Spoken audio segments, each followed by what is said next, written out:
It all started when I saw this community post from one of the famous Nigerian YouTuber, Tayo Aina. Hello guys, we are currently looking to hire a full-time admin manager to be in charge of coordinating our organization administrative functions and general workflow. Apply here if you got the skills. I was busy minding my own business, and all of a sudden I got this nudge to apply. He was looking for an admin manager, and since this was what I do on a daily basis in my work, I decided to give it a shot. I wasn't planning on quitting my job. No, not at all. I just wanted to be part of a team that had seen success and growth on YouTube. This was a YouTuber who has seen great success and growth on the platform, and I was determined to tap into his wealth of knowledge. So I went ahead and commented on the post saying, "This is great news. I currently work as an operations coordinator, and this is basically what I do on a daily basis. I would like to be part of your team in a volunteer capacity.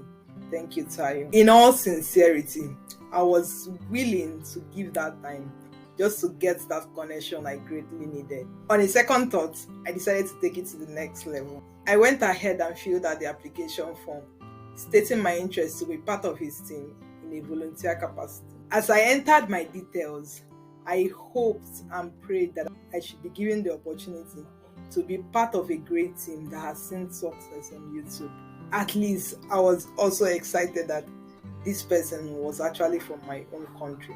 The next day, after completing the application, I got an email directly from Tayo Aina himself saying, "Hi Chinyere, thank you very much for your interest in working with us at Tayo Aina Films.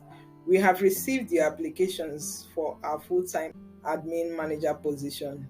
We are happy to inform you that after reviewing the numerous applications received from subscribers, we found you to be one of the qualified candidates." I said, one of the qualified candidates. We decided to give this opportunity to 6 people, and after a month of probation and training, we would finally choose that person that fits our need. Kindly fill this form within 24 hours of receiving this mail, and we would communicate the next steps with you. I screamed a big yes as I saw the email. There was an adrenaline rush all over me. My thoughts started racing, and I was so overjoyed. So I quickly went to the form and started entering my data. As I was filling this form, I started seeing questions that weren't adding up. He was asking for things like date of birth, maiden name, signature, passport, national identity card, and the rest. And at this point, I was skeptical as to whether this was right. The data I was asked to provide was not proper, but out of desperation to be part of a team that works, I went ahead and completed the form all the same, and I ignored all the red flags. Sometimes as humans, we have this need to belong to something, to be part of something that is bigger than us, but we shouldn't do that at our own detriment. I got a confirmation email after filling out the form saying, "Hi Chinyere, this is an email confirming receipt of your biodata responses. The team will be in touch with you on the next steps. Remember, you will be going through a 1-month probation phase for us to pick that one person that truly fits our brand. Please go ahead with your day-to-day activities, job, businesses, and try not to get too excited. Keep this confidential until you receive the confirmation letter email as earlier stated. Thank you and congratulations once again." At this point, the word "keep this confidential" stirred up suspicion in me. But I went ahead and sent him a thank you message saying, "Dear Tayo, thank you so much for the amazing opportunity. I truly appreciate it and I look forward to working with you. Warmest regards, Chinyere." After which I continued waiting to see what happens next. When I got contacted the next day, the email read, "Hi Rachel." Notice at this point I'm being called by my name Rachel, not Chinyere as was previously called in other emails. Apologies for this email, but I am not the real Tayo Aina. This was a social engineering attempt to see how you would react to it. I am sorry you failed the test. I'm also a content creator that teaches online safety and cybersecurity in Nigeria. I create awareness on things like this. I once again apologize for this. It would be a fun video we can learn from. Do you mind if I upload a video about this? At this point, I was disappointed. How? How could my dream come crashing so soon? I was so disappointed. I was disappointed in the fact that this was fake, and I was disappointed in myself that I fell for it. I used to think that I was smart, that I cannot be defrauded, but here I was in a deep mess because of my desperation. Desperation can make a person do surprising things. I was actually surprised at myself.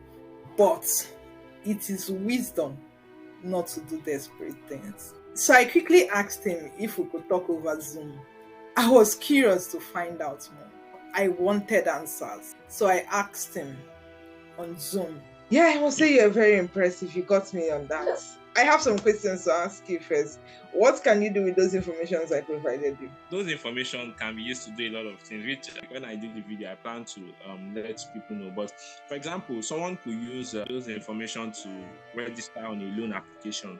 For example, I can use, it's just that it will be tricky because I didn't get your BVN. I could as well put BVN on the list of information. That was that confirmed all my red flags. When you mentioned media name, because when you said fill the form, I was like, okay. The signature I actually gave wasn't my signature. Really? Yes. So basically, with those details, I don't know. I feel like I've not really thought about it, but I think first of all, I can reach out to customer care to get more information. And I think any question your customer care for your phone number would want to ask me, I can easily give any information, including date of birth and maiden name and something like that. I could easily provide any information. I could easily register for stuff online, like some platforms that will say, okay, you need to register, put your name and some information.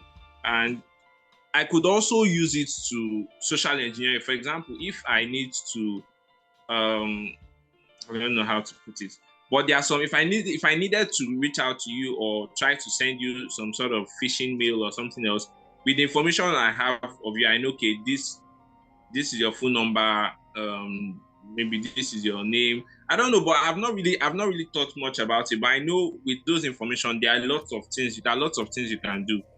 So especially with something like NIN, first photograph. Yeah. So you're not actually the only one that sent it. You're not. This experience has really opened my eyes to see online scam from a different perspective. We should not always settle in the fact that we know it all. We should always open our hearts to learn new things. Always walk through life as if you have something new to learn, and you will. And it's also important to know that anyone who stops learning is old, whether at 20 or 80.